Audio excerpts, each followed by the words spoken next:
환자분들이 양쪽 눈을 뜨고 생활하실 땐 본인이 안 보이신다는 걸 못 느끼세요. 이쪽 눈의 시력이 거의 실명에 가까운 상태예요. 망가지게 되면 일단 최악의 경우는 안 보일 수 있는 것까지 갈 수 있다는 게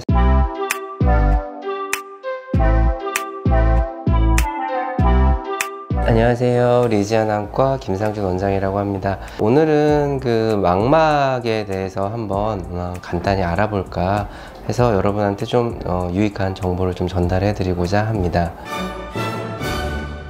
망막은 이제 눈 속에 있는 신경 조직이라고 생각하시면 제일 편하고요. 위치로는 이제 안구 안쪽에 가장 벽지처럼 발라지는 얇은 막이라고 생각을 하시면 됩니다. 그래서 이제 밖에서 들어오는 빛의 정보를 받아들여서 뇌 쪽으로 시신경을 통해서 전달을 하게 되는 부위죠. 그래서 사실은 뭐 눈에 있는 조직이 상당히 여러 가지가 있습니다만 눈에 있는 기능은 당연히 제일 중요하게 보는 거겠죠. 망막이 망가지게 되면 일단 시력이 최악의 경우는 안 보일 수 있는 것까지 갈 수 있다는 게 사실은 가장 큰 문제겠죠. 그래서 개인적으로는 뭐 물론 다른 부위도 다 중요하게 합니다만 특히 제가 망막을 전공으로 하는 의사라서 더 그럴 수도 있겠지만은 눈에서 가장 중요한 부위가 아닌가라는 생각을 하고 있습니다. 예. 제가 일일이 나열하기도 힘들 정도로 정말 많은 질환들이 있는데요. 우리 조직이라는 거는 사실 신경이라고 하면 신경만 딱 있는 게 아니죠. 그 신경을 먹여 살려야 되는 혈관도 있을 거고 신경을 구성하는 여러 가지 조직 세포들도 다 존재를 할 거고요. 사실은 망막이라고 해서 특별한 병이 생기는 건 아닙니다. 다른 부위에 모두 생길 수 있는 병, 뭐 예를 들어 우리가 혈관이 막히는 뇌경색이라든가 심근경색, 마찬가지로 망막에서도 혈관이 막힐 수가 있고요. 단지 이름은 뭐 분지망막 정맥이라든지 분지망막 동맥 폐쇄라든지 이런 식으로 이름만 좀 변경이 되는 거라고 생각을 하시면 제일 이해하기가 쉬우실 것 같고요. 마찬가지로 암도 발생할 수 있습니다. 물론 그 빈도 자체가 적기는 하죠. 그리고 마찬가지로 뭐 여러 가지 신생혈관이 생긴다든지 외상으로 인해서 다친다든지 해서 여러 가지 수십 가지 병이 생길 수가 있는데 시청자분들이 인터넷이나 아니면은 뭐 TV라든가 이런 언론 같은 데서 흔하게 접할 수 있는 병들 중에 가장 대표적인 거는 이제 혈관이 막히는 망막 동맥이나 정맥 폐쇄증들, 그 다음에 황반변성이라고 아마 많이 들어보셨을 겁니다. 서구에서는 지금 실명의 1순위 질환인데요. 우리나라에서도 지금 3대 실명 질환 중에 하나의 원인이 된 황반변성이라고 많이 들어보셨을 거고요. 당뇨라든가 혈압이라든가 이런 전신적인 질환이 있으신 분들은 혈관 쪽에 손상이 많이 가기 때문에 아까 말씀드렸듯이 망막이라는 신경충도 조직을 유지하고 살아가려면 혈관이 필요하기 때문에 그 혈관이 망가지게 되면 망막이 망가지는 뭐 당뇨 망막병증이라든가 고혈압성 망막병증이라든가 이런 여러 가지 병들이 존재를 하게 됩니다. 그 이외에도 뭐 유전적인 요소로 생기는 여러 가지 병들도 있고요. 사실 일일이 나열하기는 정말 힘듭니다만 몸의 다른 부위 뭐 아니면 몸의 다른 신경 쪽에 생길 수 있는 모든 병들이 망막에도 역시 마찬가지로 생길 수 있다고 생각을 하시면 제일 편할 것 같습니다. 그렇지 않죠. 손상이라고 하면 외상을 가장 먼저 떠올리실 텐데요.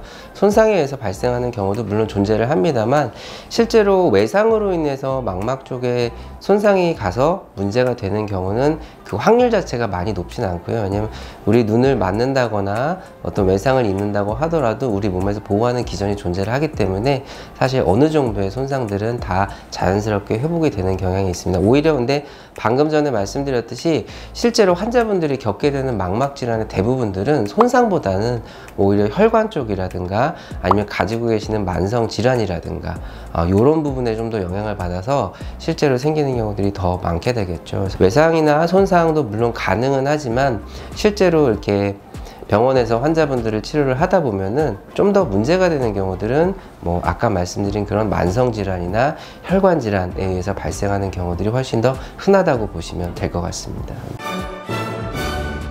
고도근시는 사실은 어떻게 보면 좀 안 좋은 컨디션이죠. 눈이 너무 많이 나빠져 있는 상태인데 일단 기본적으로 고도근시는 안과 의사들은 거의 1년에 한 번씩은 정기검진을 권유를 드립니다. 왜냐하면 고도근시 자체가 여러 가지 병들의 선행 조건이라고 생각을 하시면 될 것 같아요. 그러니까 위험 요인이라고 보시면 되죠.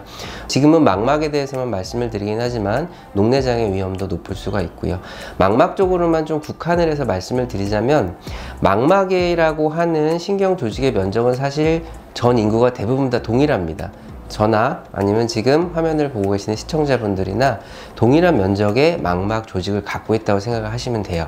근데 고도근시라고 하는 거는 안구의 크기가 훨씬 일반적인 분들보다 크다고 보시면 됩니다. 동일한 면적 망막의 더 큰 면적의 안구를 커버를 하려면 찍 늘어나겠죠. 그러다 보면 얇아지는 부분도 생길 거고요, 변성이 생기는 부분도 생길 거고요. 그러다 보면은 그런 메카니컬한 장벽이 깨지면서 그 부분에서 새로운 신생혈관이 자라나기도 하고요. 고도근시에서 가장 대표적으로 환자분들이 주의하셔야 되는 거는 뭐 망막방이라든가 망막의 열공이라든가 그다음에 황반변성, 근시성 황반변성이 또 따로 생기는 게 있거든요. 이런 병들이 생길 위험들이 확실히 고도근시가 아니신 분들에 비해서는 증가하는 경향이 있기 때문에 방금 말씀드린 이런 질환들이 특별하게 선행하는 증상들이 없거든요. 어느 날 갑자기 느끼셔서 오시는 경우들이 많기 때문에 정기 체크를 해서 위험 요인이 있다면 미리미리 처치를 하고 좀 더 나쁘게 발전되는 걸 막을 수 있는 그런 방법이 제일 좋은 게 한 1년에 한 번 정도 정기 검진을 하시는 거라고 생각하시면 제일 좋을 것 같습니다. 제가 이제 병원에서 환자분들을 볼 때 제일 문제가 되는 것은 망막 질환도 그렇고 뭐 녹내장도 그렇긴 하지만은 대부분의 초기 증상을 잘 못 느끼세요. 일단 변화치가 미묘하신 경우에 느끼기도 힘들 뿐더러 우리가 양쪽 눈을 뜨고 사물을 보기 때문에 한쪽 눈의 시력이 약간 저하가 된다 하더라도 반대쪽 눈이 잘 보이게 되면 실제로 이쪽 눈이 안 보인다는 걸 느낄 수가 없습니다. 제가 제일 안타까운 경우가 환자분들 중에 이제 특히 뭐 황반변성 같은 경우 많으니까 설명을 드리게 되면 이쪽 눈의 시력이 거의 실명에 가까운 상태예요. 근데 반대쪽 눈이 시력이 1.0입니다.